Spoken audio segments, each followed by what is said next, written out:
Happy Lawyer tip. This week I've had another great question. How do I manage those moments where I wake up at 3 a.m, not because the babies have woken me up, but because I'm stressed about something, or I've remembered I've forgotten to do something, or something at work is now on my mind and I can't get back to sleep. This happens for all of us.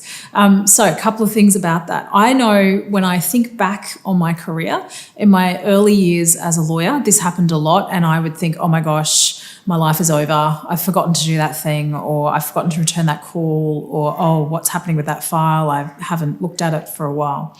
And I also know now, being almost 20 years into my career, that those moments are becoming less and less. And when they happen, I'm much more able to calm my brain. So that sort of reaction that we're all having is a real stress response that comes from the very sort of lower parts of our brain, the monkey brain, the reptile brain, the bits that are not as well developed as where we want to be operating most of the time, which is from the front of our brain, or our prefrontal cortex. That's that real stress response, the fright, flight, and freeze. So that wake up, oh my gosh, can't get back to sleep. You can feel your whole body reacting to that. It's a stress response. So in the moment, what I would say to you is write down whatever it is that's woken you up. So write it down next to your bed, pop it in your phone if you've got one of those next to your bed, which I suspect we all do. But whatever it is, put the piece of information down so you remember it for the next day. And as you're doing that, you say to yourself, there's nothing you can do about this in this moment. It's 3 a.m. What can you do? So you say that to yourself. And I find, anyway, that helps me to start to relax and start to get back to sleep.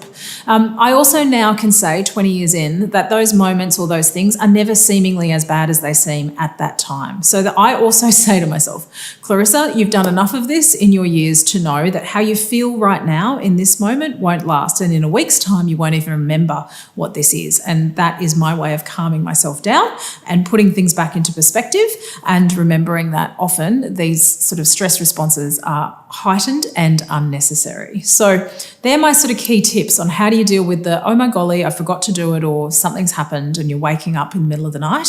Write it down. Talk to yourself, put it in perspective. And look, to be honest, if you can't get back to sleep, then get up and do something. Don't lie there staring at the ceiling. There's nothing worse, I know, than when you can't sleep. I know that thanks to having a small child in my house for quite many years now and not getting a full night's sleep. There's just nothing worse than sitting there and sort of thinking about the fact that you can't get to sleep. So just get up, go do something. Do something nice though, not work.